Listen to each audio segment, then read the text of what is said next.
Muy bien, estamos leyendo el libro o estudiando el libro de Efesios. Voy a hacer una pequeña introducción para chequear el valor que tiene la riqueza del libro de Efesios.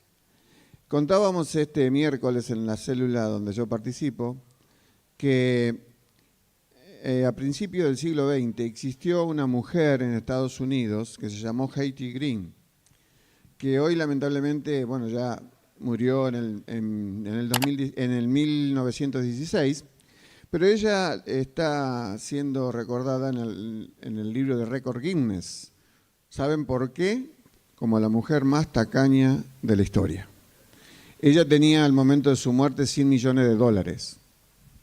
Imagínense lo que era, hoy sería el equivalente a $1.000 millones. Pero ella era tan miserable que no hervía la avena, se la comía cruda para ahorrar, solamente lavaba parte de su pollera con jabón, la que tocaba el piso, porque era la costumbre del siglo XIX. Lo cierto es que al momento de morir no pudo disfrutar lo que tenía. Entonces la reflexión sobre este hecho es que muchas veces, así como ella no lo hizo, no disfrutó por su tacañería, pero muchas veces nosotros los cristianos por ignorancia evitamos disfrutar las riquezas que Dios nos ha dado. Justamente esta epístola a los Efesios contiene una riqueza imposible de medir. Por eso decía Pablo cuando oraba en este mismo libro, 1:18, dice, alumbrando los ojos de vuestro entendimiento, porque él está explicando cosas muy profundas del trabajo de Dios en favor del ser humano. Y luego de explicarlas en una manera muy práctica y resumida, él ora para que los creyentes podamos entender, como dice el verso 18, cuáles son las riquezas de la gloria de su herencia en los santos.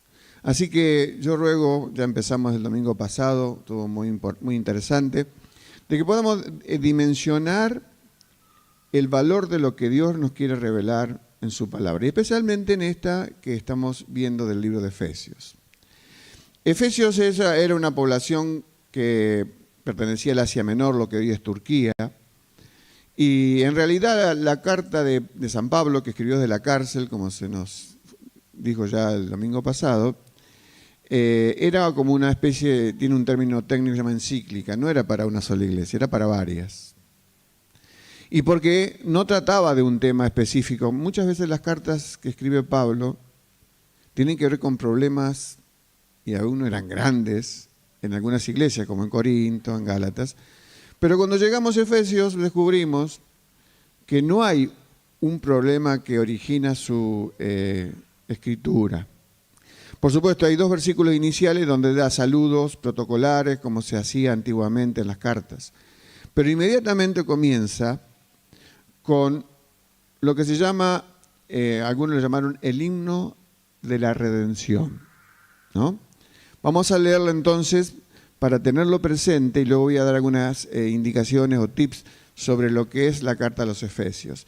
Y antes de leer del 3 al 14, pongan en cuenta que es como si fuera un himno. Recién Ariana nos ayudaba a cantar y muchas veces los himnos tienen una estrofa, un estribillo, coro.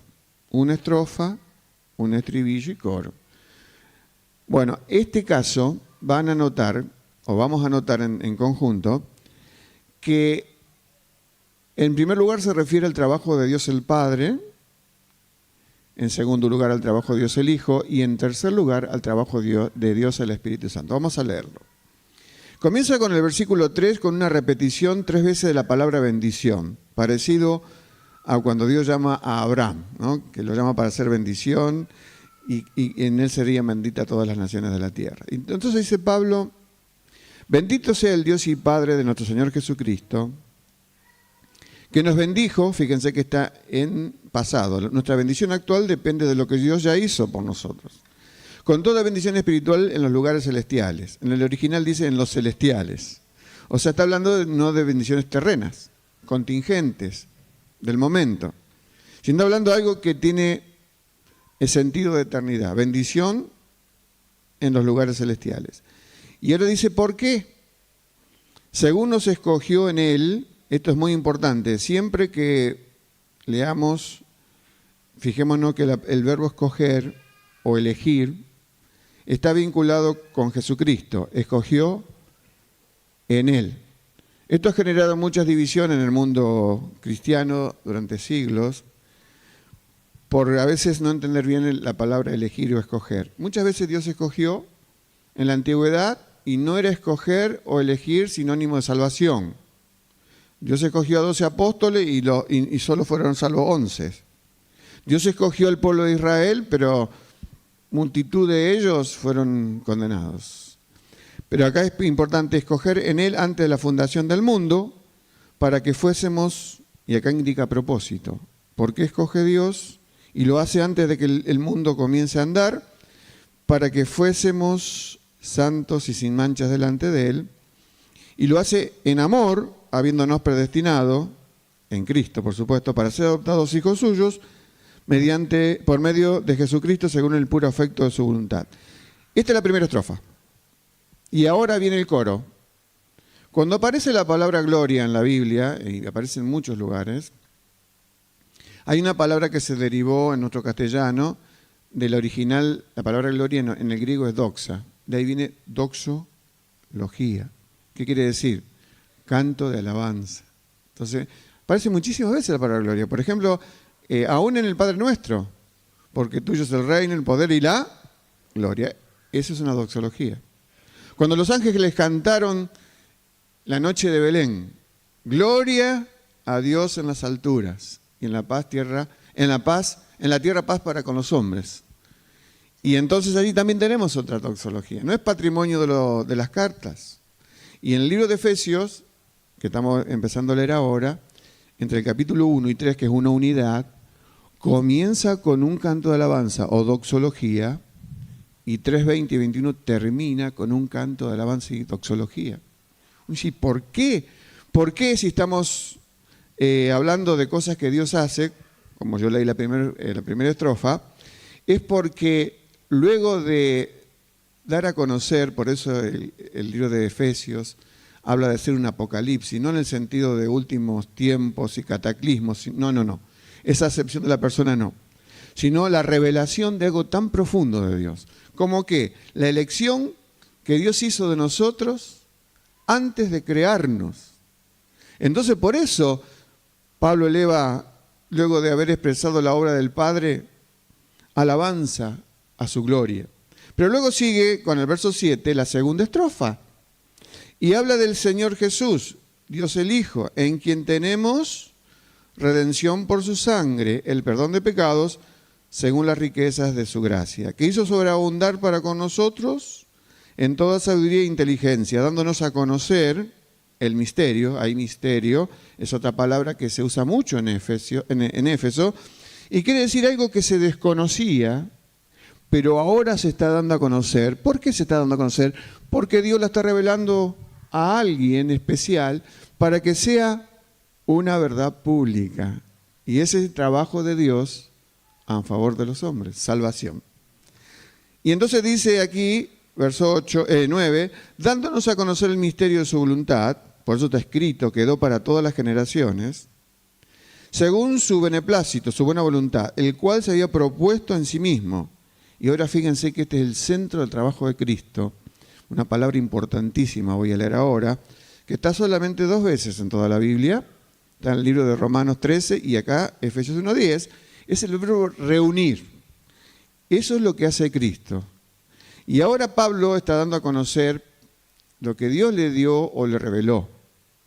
Y es algo extraordinario, como que en el comienzo la humanidad estaba unida a Dios. Y entonces se usa la expresión que cielo y tierra estaban juntos. Viene el pecado y se transforma en una desunión. Dios escogió durante mucho tiempo a personas diferentes como vehículos de transmitir bendición. ¿Qué pasó? Las personas que debían transmitir bendición se contaminaron y trajeron maldición.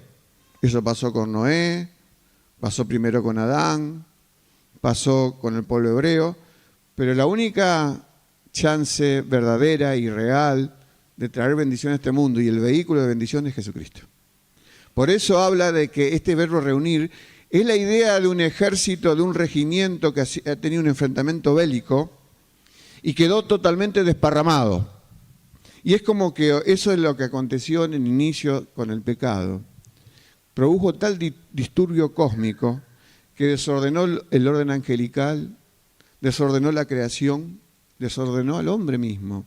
Y entonces la única esperanza que tenemos, y por eso está elevando este canto de alabanza Pablo, llamado doxología, está diciendo de que el propósito eterno de Dios es que a través de Jesucristo reunir todo lo desordenado, lo que se desunió en el comienzo, está siendo a través de Cristo y su obra reunido. Y dice todas las cosas en la dispensación del cumplimiento de los tiempos. El tiempo de su venida llegó, ahora es el tiempo de la prédica, de esta verdad, de esta realidad. Jesús ya lo hizo, hay bendición en Él. Por eso Pablo habla en términos pasados, nos bendijo. ¿Con qué? Con toda bendición espiritual. Y entonces dice, y esta es la frase, así la que están en los cielos como la que están en la tierra. Lo desunido, que primero estaba unido, se desunió y ahora de nuevo está recompuesto. En Él, está hablando de Jesucristo, tuvimos herencia. Generalmente en el original lo que quiere decir es que nosotros, los seres humanos, somos herencia de Dios. Aunque en otras partes de la Biblia dice que nosotros somos coherederos con Cristo. Pero la expresión de acá es porque Pablo está hablando de la salvación humana desde el punto de vista de Dios. Entonces dice, es tan importante para Dios lo que Él hizo por nosotros que nos constituyó en herencia, ¿no? Tuvimos herencia, habiendo sido predestinados conforme al propósito del que hace todas las cosas según el designio de su voluntad, a fin, es propósito final, a fin, uno dice, ¿para qué este trabajo precioso de unir lo perdido, el cielo con la tierra? De que seamos para alabanza de su gloria. Este es el estribillo, este es el segundo estribillo.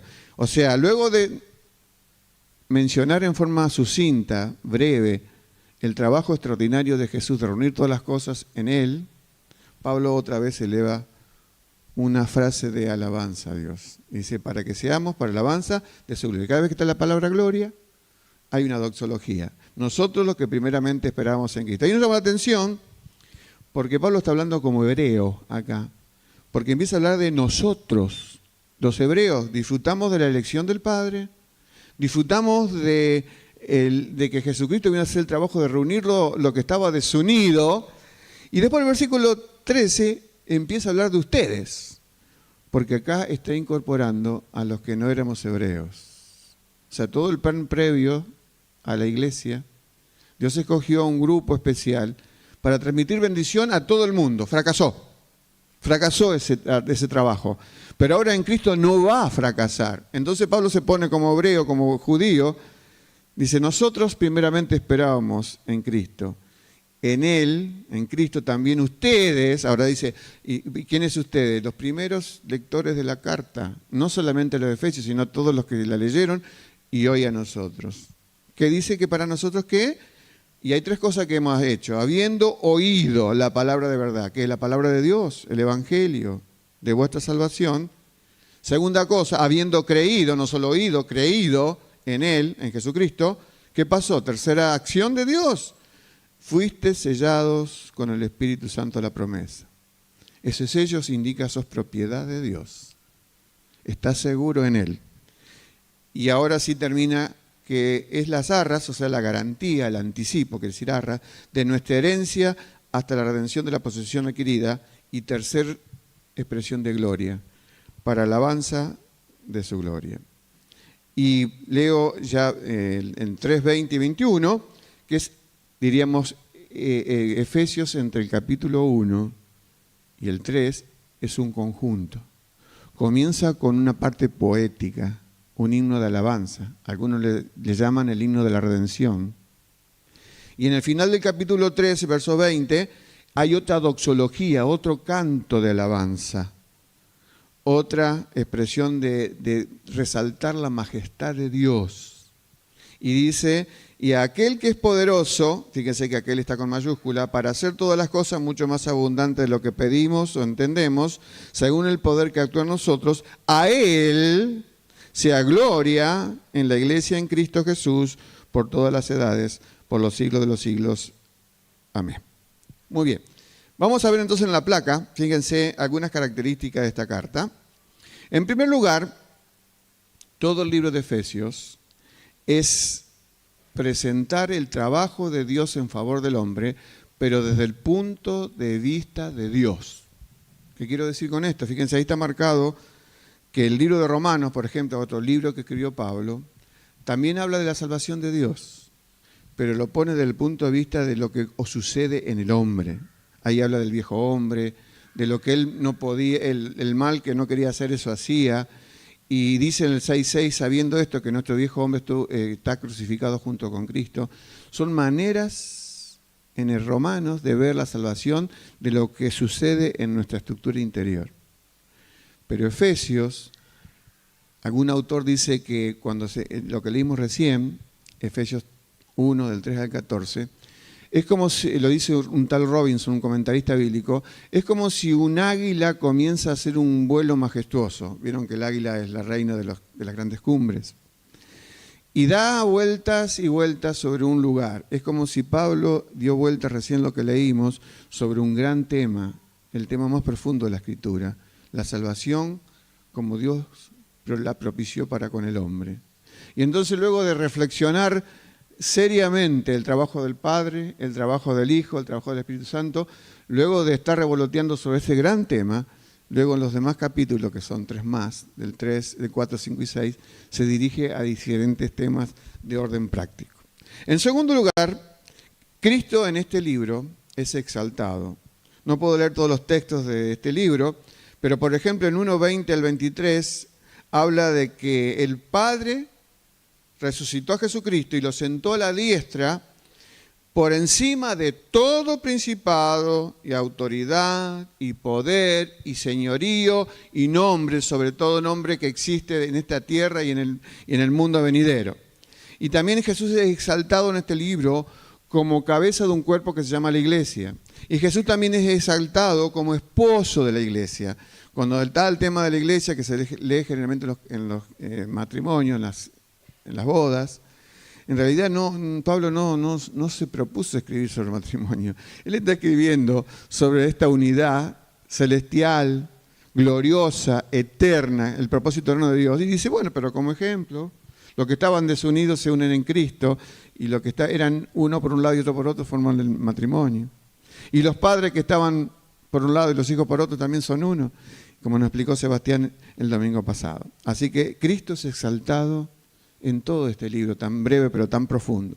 La iglesia en este libro es un concepto integral y total de la carta a los Efesios. Si uno lo estuve contando, para ser ciertos, 9 veces se menciona la palabra iglesia.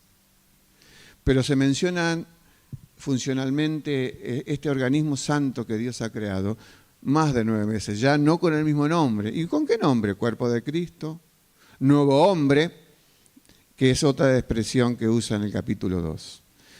En cuarto lugar, la doctrina de la elección es inherente en todo el argumento de la carta. Quiero leer una expresión de por qué a veces los pensadores han disentido sobre el tema de la elección a través de la historia. Es muy breve lo que voy a leer. Dice, el mal de la teología evangélica protestante ha estado en pensar que la elección tiene su propósito último y su significado final en la salvación del individuo. Es cuando uno dice, Dios me eligió a mí, Dios me ha salvado, yo soy objeto de su elección, gloria a Dios, amén. Debemos mirar la elección de Dios no desde el punto de vista de lo que significa para nosotros personalmente, sino desde el punto de vista de lo que significa para Dios en el cumplimiento de su propósito eterno. Nosotros no somos el punto final de la elección de Dios, porque Dios nos elige con un propósito más allá de nosotros mismos. Entonces la lógica de que Dios elija a uno es precisamente convertirlo en el vehículo para restaurar la bendición para muchos. Esa es la lógica de la elección en la Biblia. Por supuesto que la vamos a explicar más el domingo que viene, pero esta elección tiene que ver desde el punto de vista de Dios y como Dios fue trabajando hasta la venida de Cristo. Y en Cristo está la expresión suprema de donde viene toda bendición. En quinto lugar, La redención es presentada en este libro. Redención era una palabra que se usaba mucho en el mundo antiguo porque existía la esclavitud. Y entonces la redención o redentor era el que compraba al esclavo.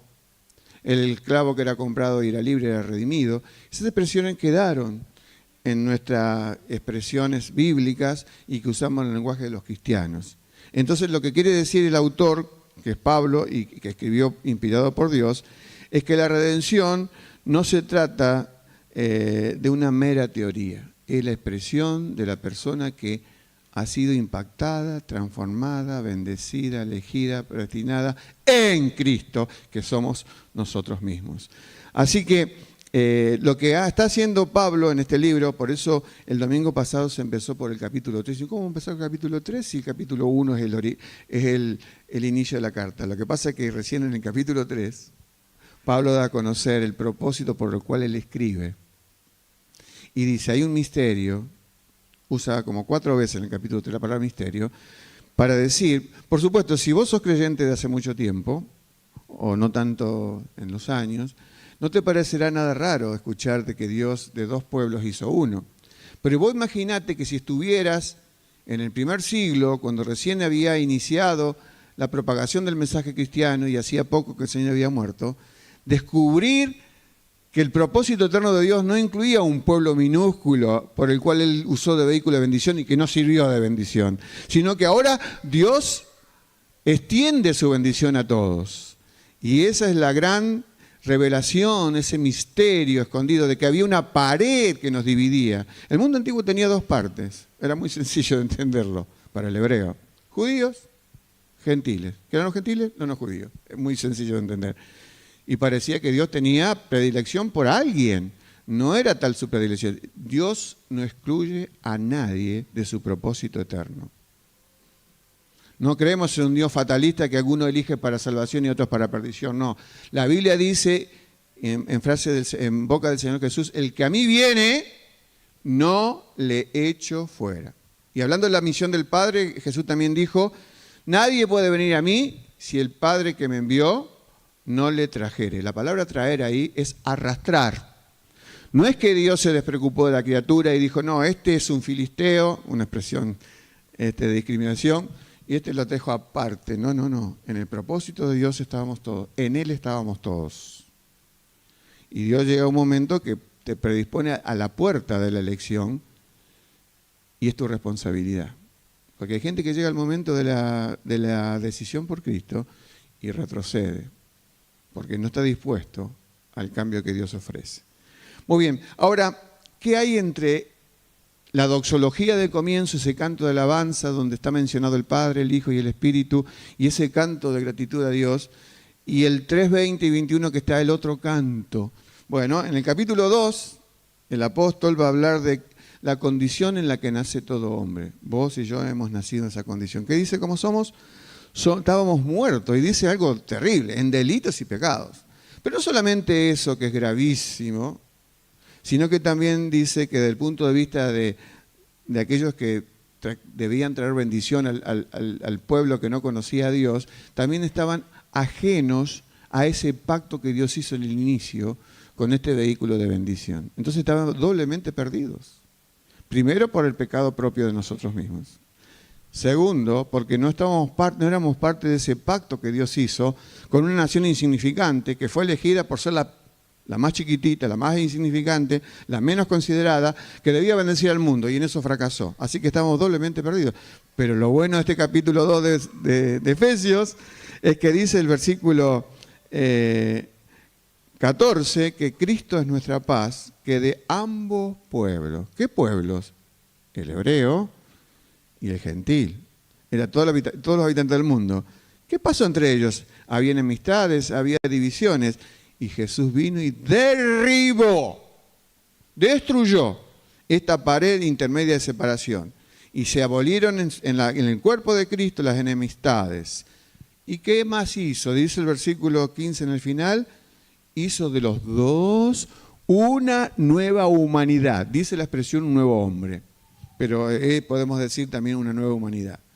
Hizo más todavía. En el capítulo 2 en el final dice que Dios transformó a esta nueva humanidad en un nuevo templo. Un templo, vamos a imaginar ladrillos o piedras o el elemento que deseemos, pero en el carácter vivo. Entonces Dios comenzó a construir sobre un único fundamento, que es el mismo, Jesucristo mismo. Por eso dice que, verso 20, que fuimos edificados sobre el fundamento de los apóstoles y profetas. Por eso no estamos de acuerdo con los apóstoles modernos, porque imagínense este edificio que fue construido hace como 100 años. Cuando la iglesia lo compró hace como 26 años, no hicimos el fundamento de nuevo. ¿Por qué? Sería tonto, estaba puesto. Y Dios estableció profetas que predijeron la venida de este nuevo trabajo de Dios en favor de la humanidad, creando la iglesia de Cristo. Desde el profeta Ezequiel con el nuevo corazón, cambiando el corazón de piedra del hombre, esta nueva edificación. Por eso llama a esta nueva familia otro equivalente, templo. ¿Por qué? Porque la idea de templo de la antigüedad es la unión del cielo, Dios, y la tierra, nosotros. Entonces somos edificados y se puso ese fundamento, lo pusieron los profetas antes de la venida de Jesús y lo pusieron los apóstoles cuando Jesús estaba aquí. Pero hay algo tremendamente claro en este texto. Dice que hay una piedra especial, ahí está, creo que está en el dibujito de la placa que sigue, que hay una piedra que es la piedra del ángulo. Las construcciones antiguas dependían de una piedra especial para determinar el ángulo y la manera en que ese edificio debía ser alineado. Sin Jesucristo no hay edificio. Aunque haya profetas y apóstoles, pero la piedra angular es Jesucristo mismo. Jesucristo mismo es la piedra angular. Muy bien, entonces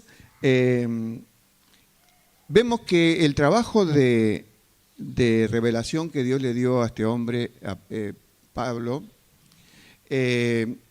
produce en él hechos que se repiten. ¿A qué se refiere el pastor?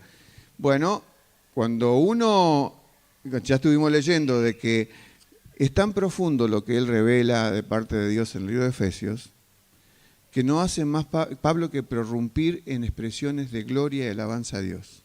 Es el impacto, porque no solamente impacta su cabeza, sino sus propias emociones son impactadas. Y vamos a ver otro ejemplo para hacer una deducción. En el libro de Romanos, en el final del capítulo 11, el apóstol Pablo también está allí revelando, como dijimos hace un ratito, lo que significa la salvación que Dios ofrece al hombre y cuyo autor es Él, el 100%, pero el efecto que produce en la naturaleza humana, en este vínculo restaurado entre Dios y los hombres. Y entonces él explica el capítulo, bueno, en los primeros capítulos habla del desvío del hombre, luego en el 6 del pecado, el 7 de la crisis interior y el 8 de la libertad en Cristo. Y cuando llega al capítulo 11, luego de expresar las verdades más excelsas, las verdades más profundas de Dios.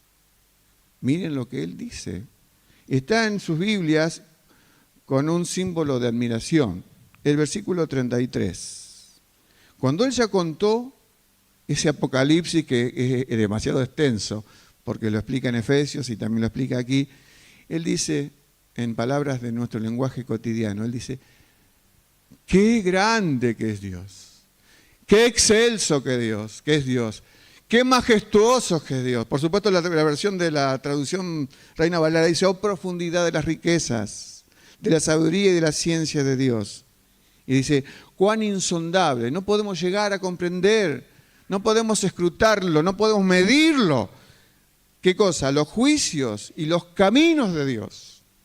Porque, y ahí se pregunta Pablo, es una pregunta íntima, dice, ¿quién entendió la mente del Señor?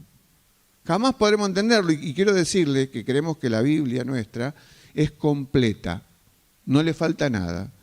Pero como Dios es tan inmenso, tan gigante, tan majestuoso, solo reveló lo que creyó necesario que supiéramos. Hay mucho más de Dios, pero Dios dijo, no, con esto es suficiente. Por eso dice, y ahí está la doxología de otra vez en Romanos capítulo 11. Fíjese el mismo mecanismo. Verdades excelsas impactan en Pablo. Y Pablo no se puede quedar callado. Dice, qué grande que es Dios. Por eso dice, porque de Él, habla de Dios, y por Él, Dios, y para Él, Dios, son todas las cosas, incluidos nosotros. Por eso dice, al sea la gloria por los siglos. Amén. Por eso yo puse allí en una placa algo que debemos tener en cuenta todos los cristianos. Una teología, o sea, escuchar, entender, leer las profundidades de Dios, que no te lleva a la doxología, a un canto de alabanza, a una expresión de gratitud por lo que Dios es, no sirve para nada. O sea, una teología que no te lleva a la doxología, no sirve para nada. Ahora, otra expresión también en base a lo que estamos viendo en Efesios y en Romanos, de las verdades profundas reveladas a un hombre y que tuvo que tener un mensajero para que no se saltara demasiado por todo lo que conocía de Dios. Quiero decirte otra cosa más. Una adoración sin teología, eso que quiere decir sin un conocimiento pleno y real de Dios, es un árbol sin raíz. Pero una teología, un conocimiento profundo de Dios, sin adoración, sin un canto de alabanza, sin un reconocimiento de la gloria y la majestad de Dios, es un árbol sin fruto. Y entonces, por eso, es la manera que Pablo procede en las dos cartas, en la que estamos estudiando en Efesios y la que estamos viendo como chequeo, como comparación con el libro de Romanos. Así que esa es la manera que él procede. Ahora, para finalizar en este tiempo, quisiera, si es posible, la placa última, ¿podríamos fabricar hoy en el 2024, el 27 de julio, en nuestra iglesia, en este lugar, una doxología de carácter propio? Recién leímos la de la Biblia y son buenísimas. Y está bien repetirlas. Pero vamos a chequear de a poquito lo que leímos en el principio. Y quiero decirle que salvación, en el concepto de Pablo y vertido en el libro de los Efesios, es la unificación del cielo y la tierra en el Mesías. No hay otra manera. A veces, como la iglesia de 30, 40 años atrás, en su prédica, cuando yo tenía menos años, muchos menos años, yo entendí en primer lugar algo equivocado, que la salvación era sacar al hombre de la tierra y llevarlo al cielo. Muy bien, eso es una parte, eso es una consecuencia de la salvación. Pero la salvación es sacar, entre comillas, nosotros no lo hicimos, Dios lo hizo, a Dios del cielo y traerlo a la tierra. Así que la conjunción de salvación es unir lo desunido y que nosotros no teníamos posibilidad de hacerlo, porque no está en la potestad del hombre cubrir la brecha que es abismo entre en lo que es Dios y su santidad y lo que es mi persona y tu persona. Así que salvación, entonces, es la unificación del cielo y la tierra en la persona misma del Mesías. En Él somos bendecidos. Por eso Pablo decía, bendito sea Dios que nos bendijo con toda bendición espiritual en los lugares celestiales. Entonces, yo propongo una pequeña doxología para hoy tener una aplicación práctica de esto tan profundo que estuvimos simplemente mencionando. En primer lugar, mencionar gratitud y gloria a Dios el Padre por planear la salvación del hombre. Él nos escogió de antes de la fundación del mundo y nos salva con un propósito para que seamos santos. Esta misma idea expresada por el apóstol Pedro en su primera carta dice, hablando del Mesías, ya destinado desde antes de la fundación del mundo, destinado, es la misma palabra que escogido, provisto, ordenado, conocer de antemano. Y la palabra manifestar, el Padre comenzó a manifestar este plan. Y quiero hacer una pequeña reseña. Ni bien el hombre cayó, parecía que todo estaba perdido.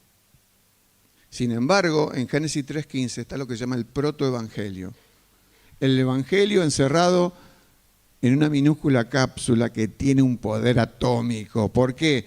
Porque ahí donde el Señor, frente a la serpiente que había tentado y hecho caer al ser humano, promete que iba a iniciar a partir de allí una guerra cósmica por el corazón del hombre, pero basado en la esperanza de la simiente de la mujer. No dice la simiente del hombre.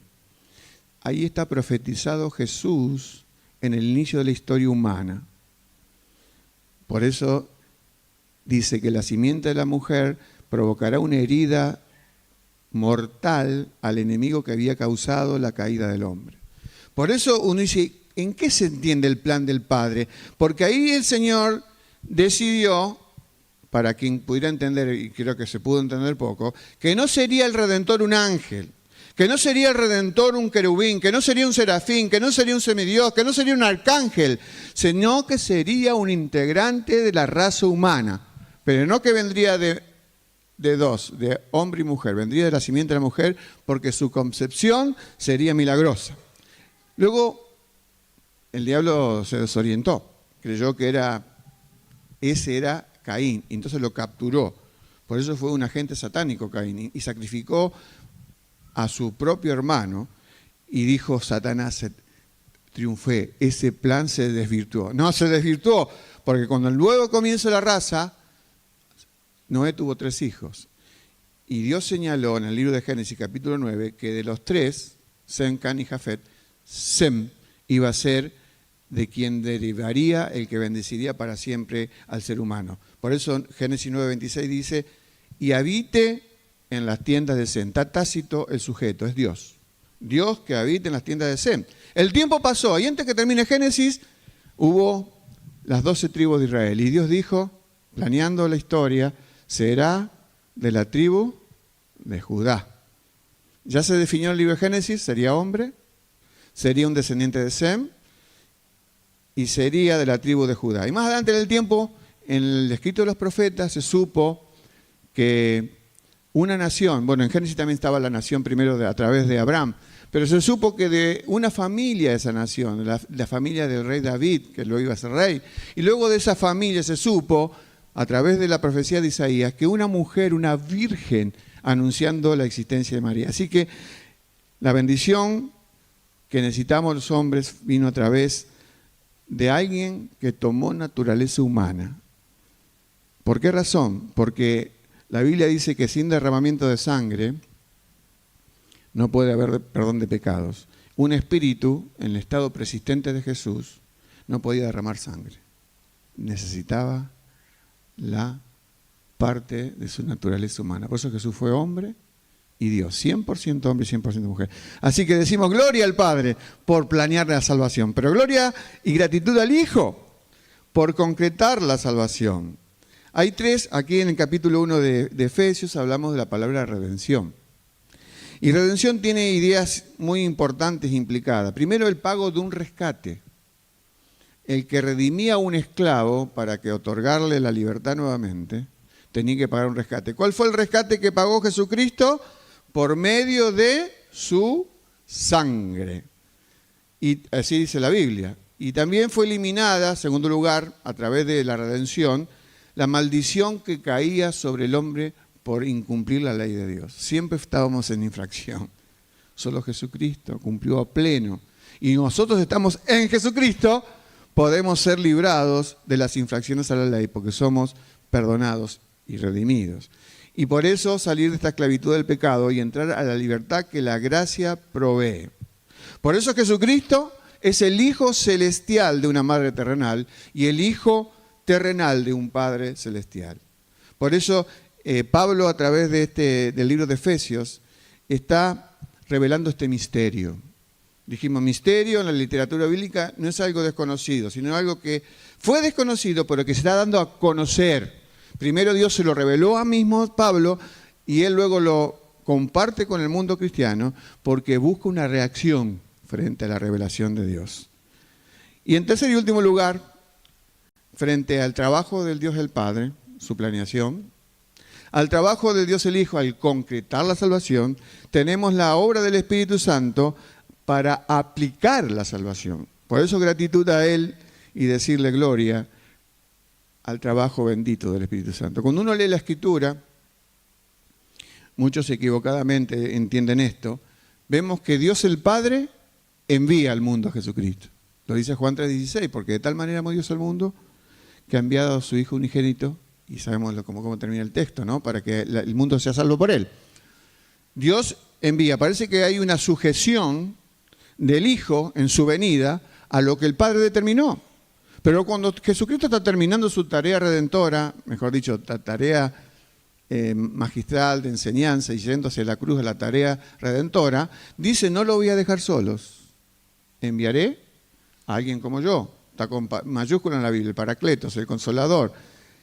Y parece que Jesucristo tiene injerencia y como que el Espíritu Santo está sujeto. Pero mis hermanos, solo a los efectos de la tarea salvadora. Debió ser así. El Padre planeó, el Hijo concretó y el Espíritu Santo aplicó la salvación que todos necesitamos. Por eso decíamos el otro día con un hermano, para entender que todos están al mismo nivel, la fórmula bautismal, cuando se bautiza a un cristiano, decimos en el nombre del Padre, del Hijo y del Espíritu Santo, todos al mismo nivel. Pero con respecto a la tarea salvadora, hay tareas, funciones que fueron determinadas para que la salvación, para que este propósito eterno de reunir todas las cosas en Cristo, como dice Efesios 1:10, sea concretado. Deben trabajar así las tres personas de la Trinidad. Entonces, gratitud al Espíritu por aplicar la salvación. Por eso leímos en el versículo de Efesios 1:13 la expresión donde es necesario tres cosas, dijimos, ¿no? En el 13 debemos oír, eso es lo que dice Pablo, cuando está hablando, pasa de ser un hebreo a hablarle a todo el mundo, porque no solamente están en él los hebreos, sino los gentiles ahora. Ustedes, habiendo oído, eso tienen que oír todos, los hebreos y no hebreos, todo el mundo. ¿Qué cosa? La palabra de verdad, que es el Evangelio, que proclama un Salvador. Y habiendo creído en ese Salvador, tenemos que el trabajo del Espíritu es sellarnos como propiedad de Dios. Así que Dios está completando este trabajo, y este sello que dice allí al terminar la obra del Espíritu Santo cumple una tarea muy importante, una idea muy importante, este sello. Primero indica protección.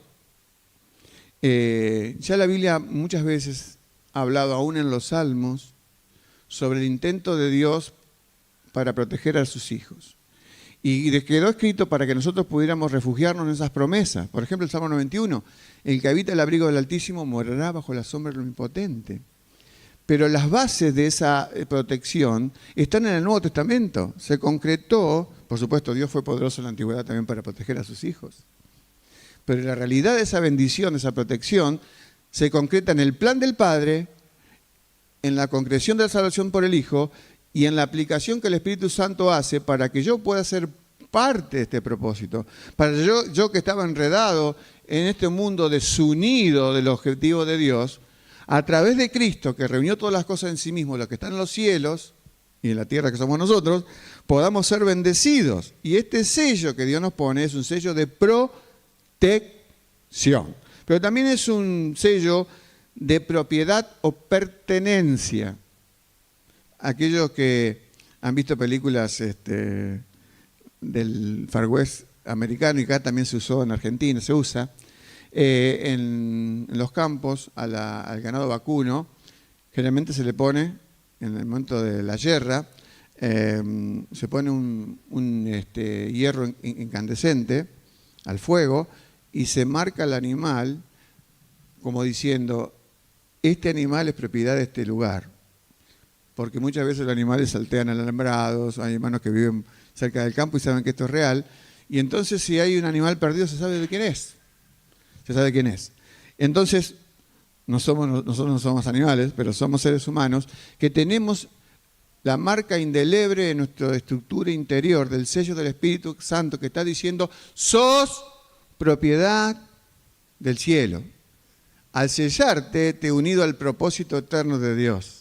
Estás incorporado de nuevo a lo que Cristo vino a hacer, a unir los cielos con la tierra. Y también representa este sello, primero protección dijimos, después propiedad o pertenencia, y luego garantía de un trabajo más pleno. Porque la salvación, en este momento, que todos somos los que estamos aquí, que hemos entregado nuestra vida a Cristo, es un proceso que sigue.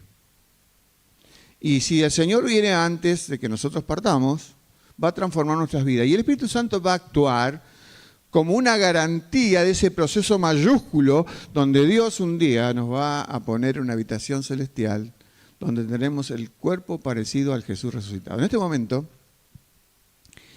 el único cuerpo humano que está en el cielo es el de Jesús.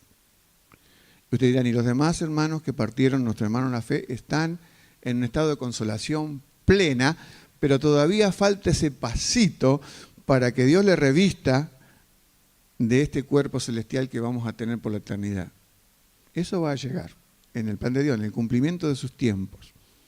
Entonces tendremos este cuerpo, por eso el Espíritu Santo en este momento es garantía que todo ese proceso futuro, a veces estamos muy preocupados por ese proceso futuro, bueno, quédese tranquilo, seguiremos la agenda de Dios.